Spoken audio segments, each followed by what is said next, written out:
श्री राधे। जय जय श्री राधे।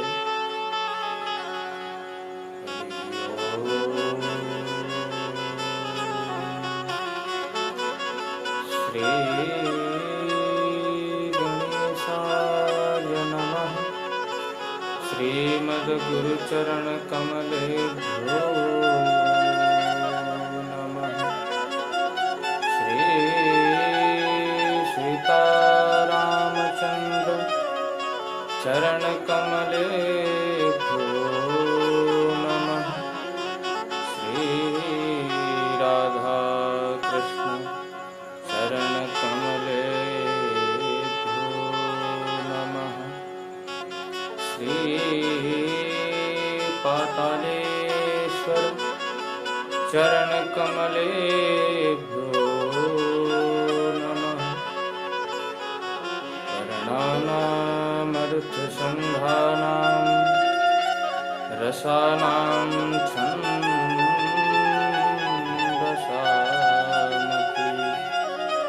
मंगलानां च कर्तारौ वन्दे वाणी विनायकौ। ध्यानमूलं गुरोः मूर्तिः पूजामूलं गुरोर्पदम् मन्त्रमूलं गुरोर्वाक्यम् मोक्षमूलं गुरोर्कृपा। विभूषितकरान् नवनीरदाभात् पीताम्बरादरुणबिम्बफलाधरोष्ठात् पूर्णेन्दुसुन्दरमुखा दरविन्दनेत्रात् कृष्णात् परं किमपि त्वमहं न जाने। नर्मदाय नमो प्रातः नर्मदाय नमो निशिः नमस्ते नर्मदे देवी त्राहि मां भवसागरात्। नारायणं नमस्कृत्य नरं चैव नरोत्तमं देवीं सरस्वतीं व्यासं ततो जयमुदीरयेत्। गङ्गातरङ्गरमणीयजटाकलापं गौरीनिरन्तरविभूषितवामभागं नारायणप्रियमनङ्ग मदापहारं वाराणसीं पुरपतिं भज विश्वनाथं। भक्ति भक्ति भक्ति भक्त भगवंत गुरु चतुर्नाम बपुएक। इनके पग बंदन किए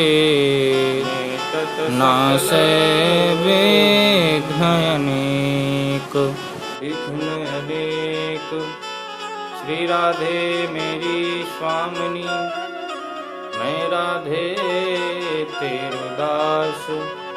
जन्म जन्म मोहि दीजिए श्री वृंदावन को वास। सब द्वारन को छोड़ के आयूं तेरे बार। ओ वृषभानुकी लाडली मेरी ओर निहार। आइए भगवान का गुणानुवाद करते हुए एक बार बड़े प्रेम एवं भाव के साथ भगवान की जयकारा लगाएंगे। भागवत भगवान की जय। श्री सुखदेव जी महाराज की जय। श्री सीता मैया की जय। श्री राजा रामचंद्र भगवान की जय। गौ माता की जय। गंगा मैया की जय। यमुना मैया की जय। सरस्वती मैया की जय। काशी विश्वनाथ भगवान की जय। श्री पातालेश्वर नाथ की जय। नमः पार्वती पतये हर हर हर महादेव। आइए आज के इस पावन दिवस पर आप सभी एकत्रित होकर के भगवान की दिव्य कथा रूप श्रीमद् भागवत कथा का श्रवण करेंगे। राधे राधे। परम मंगलमय अकारण करुणा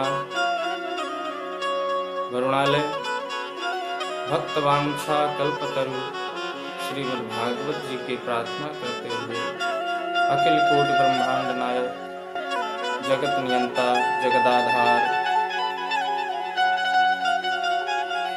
करुणा वत्सल शरणागत वत्सल सर्वकृत सर्वहृदय सर्वभूत निष्कल निर्विकल्प निरीह जगत नियंता जगदाधार ब्रजरज श्री बांके बिहारी लाल की महती कृपा करुणा से भगवान भूत भावन श्री भोलेनाथ जी की आसीम अनुकंपा एवं त्रिभुवन पावनी जगत जननी श्री गंगा मैया की अक्षय कृपा स्वरूप एवं भगवान के श्री चरणारविंदों का आश्रय लेते हुए आज के इस पावन दिवस पर हम सभी लोग एकत्रित होकर के अपने जीवन को पुण्यमय बनाते हुए मैं अपने श्री आराध्य एवं प्राणाधार श्री राधा रानी श्री युगल किशोर जी के चरणारविंदों का आश्रित लेते हुए मेरे इस देह के आधार मेरे पूज्य श्री माता पिता उनको भी मेरा सत सत नमन एवं प्रणाम। मेरे देह के आधार प्राणाधार श्री भगवान भोलेनाथ की श्री चरणों में भी मेरा बारंबार प्रणाम एवं कोटि कोटि वंदन एवं आप सभी बैठे हुए श्रोत्री वृंद जो कि सीताराम जी का स्वरूप देखते हुए आप सभी के भी चरणारविंदों में मेरा वंदन प्रणाम। आज के इस परम शुभाव अवसर पर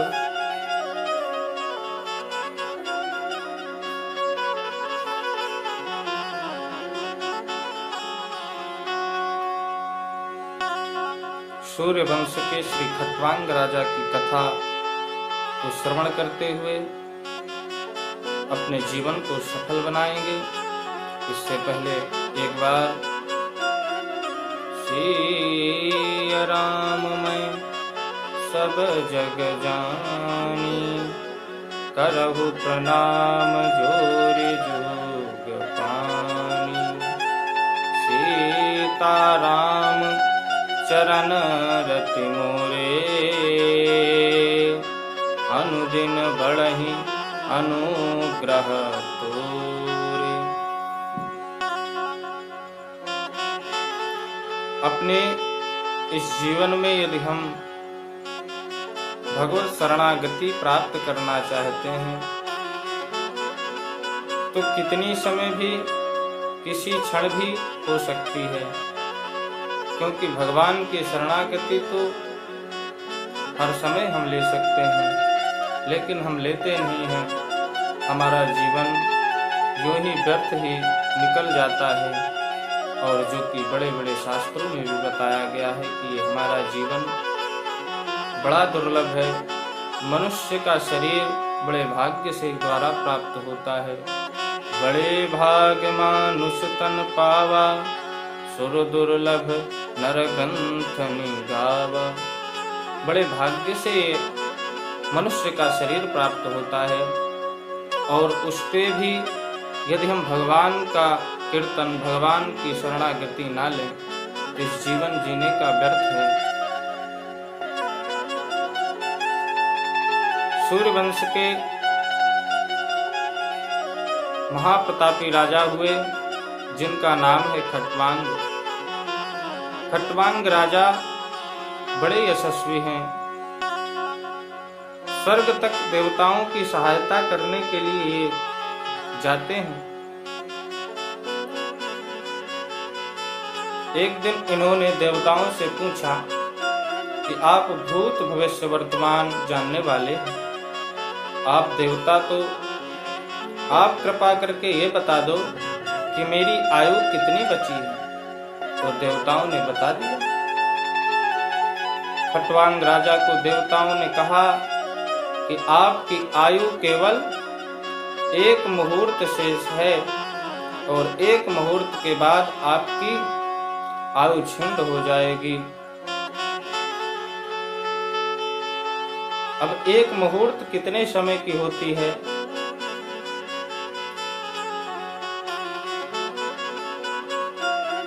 बोले 48 मिनट की 1 मुहूर्त होती है, और 24 मिनट की 1 घटी होती है, और 2 घटी का 1 मुहूर्त। मात्र 48 मिनट बचे हैं। महाराज खट्वांग विचलित नहीं हुए।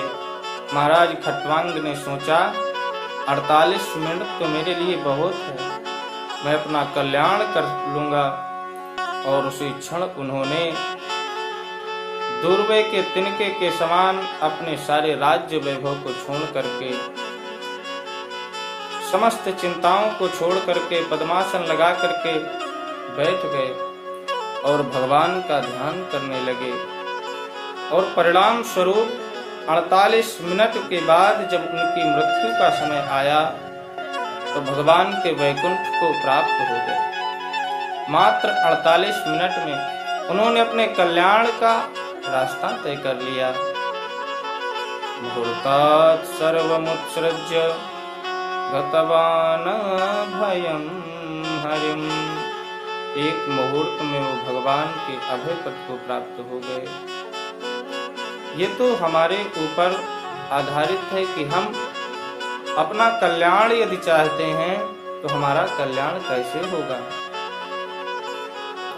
और यदि हम स्वयं नहीं चाहते तो हमारा कल्याण कोई कर भी नहीं सकता। हमारा कल्याण तो अपने से ही होगा ना, दूसरा कोई नहीं कर सकता। गोस्वामी तुलसीदास जी श्री मानस में कहते हैं कि अनेक जन्मों के बाद बिगड़ी जन्म अनेक की, सुधरी अबहीं आज। अनेक जन्मों की बिगड़ी अभी और आज ही सुधरेगी, इतनी बड़ी गारंटी कौन ले सकता है। बिगड़ी जन्म अनेक की अब ही सुधरी आज, मोहि राम को राम जप तुलसी तज को समान। मोहि राम को राम भज तुलसी तज को समान। आज से ही राम जी के हो जाओ, हमारे अनेक जन्मों की बिगड़ी तुरंत सुधर जाएगी। भगवान सुखदेव ने राजा परीक्षित को बताया कि सर्वप्रथम भगवान के विराट स्वरूप का वर्णन किया है। सुखदेव भगवान ने कहा, राजन, ये जो तुम देख रहे हो ये सब भगवान का ही स्वरूप है। भगवान के विराट रूप का वर्णन करते हुए सुखदेव भगवान ने कहा ये 14 भुवन अतल वितल सुतल तलातल महातल रसातल पाताल, इनके ऊपर के 7 लोक और भी हैं। भू भुवः स्वः जनः तपः सत्य, ये सब परब्रह्म परमात्मा में ही प्रतिष्ठित हैं। ये जो विराट रूप दिव्य भगवान का है, ये संसार की सृष्टि भगवान की ही है। पहले दृष्टि यही होनी चाहिए जीव मात्र की, इस सारे संसार को भगवान स्वरूप समझे, भगवान मैं देखे। बोले महाराज देखेंगे तो जब ही, और जब देखेंगे तब पत्थर नजर आएगा, नदियां नजर आएंगी, प्रकृति नजर आएगी, पानी दिखाई देगा, कहीं सूर्य कहीं चंद्रमा कहीं तारे दिखाई देंगे। हम कैसे समझेंगे कि ये भगवान का स्वरूप है, भगवान है? सुखदेव भगवान श्री परीक्षित से कहते हैं कि राजन, भगवान का स्वरूप धीरे धीरे समझते हैं कि पाताल में तस्य हि पादमूलम् पठन्ति पाष्णी प्रपदे रसातलम्। पाताल में तस्य हि पादमूलम्, नीचे का जो भी अंतिम लोक है, जो पाताल है, वो क्या है? बोले भगवान के चरण हैं। और ये चिंतन करो, इसी से उसका ना पाताल ही नाम है, क्योंकि वो नीचे के लोक हैं। पाताल का सीधा साधारण अर्थ होता है पाद अग्रे ताल बराबर पाताल। याद रहे, पाद माने चरण और ताल माने नीचे का हिस्सा, तलवा माने नीचे का हिस्सा तल, भगवान के चरणों का तलवा है। पाताल में तस्य हि पादमूलम्, और ऊपर के जो लोक हैं वो भगवान का ब्रह्मरंध्र। ये संपूर्ण सृष्टि भगवान में ही विद्यमान है। सूर्य के देखो तो भावना करो ये भगवान के नेत्र हैं। चंद्रमा को देखो तो ये भावना मन में करो ये भगवान का मन है। अग्नि को देखो तो ये मन में भावना करो कि ये भगवान का मुख है।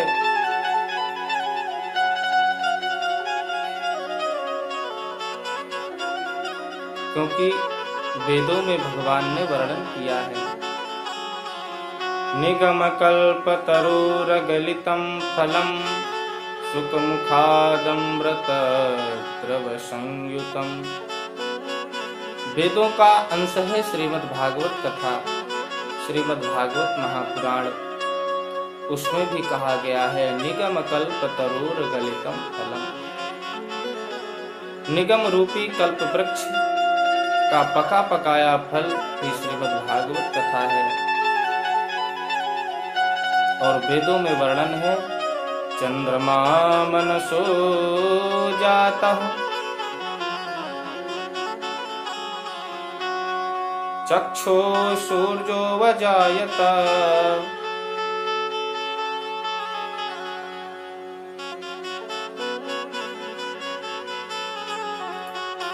वायु भगवान कौन है?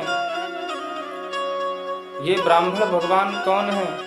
बोले ब्राह्मण भगवान का मुख है, छत्री उनकी भुजा है, वैश्य उनका उदर है अर्थात पेट है। और उस विराट पुरुष परमेश्वर के चरण ही चतुर्थ चरण, चतुर्थ वर्ण स्वरूप भगवान का चरण श्री शूद्र है। इस प्रकार संपूर्ण सृष्टि परमात्मा में ही विलीन है। परमात्मा में ही विद्यमान है। ये भगवान का विश्व रूप है। गोस्वामी तुलसीदास जी मानस में कहते हैं कि विदुरे बिछुरे सशिरब मन नयनन ते, पुरुष गगन गवन विधि देह, बिछुरे सशिरबि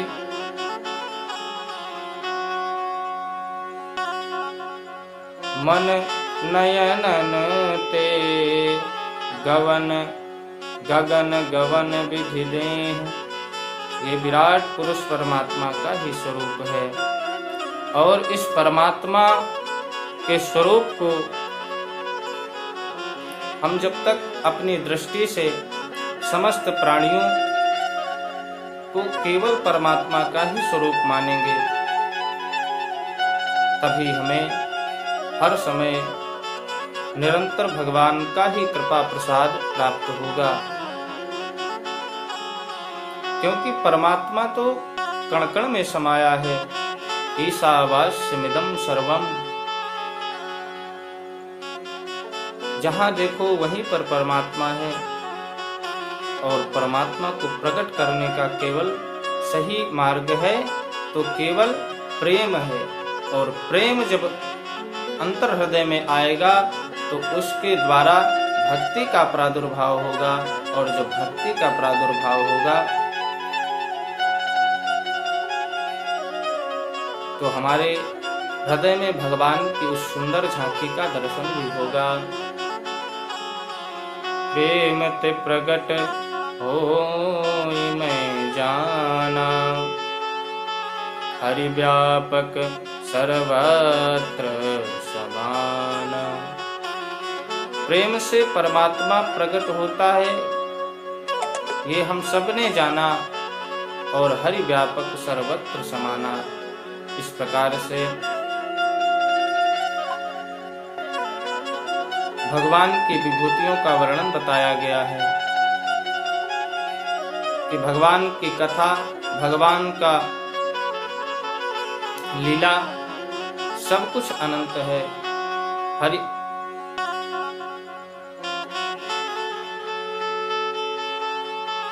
इसलिए आपके सभी के जीवन में परमात्मा की प्राप्ति हो एवं आप सभी के जीवन में भगवत में भक्ति बने। इसी के साथ आइए आप सभी के द्वारा इस सत्संग पर जो चर्चा हुई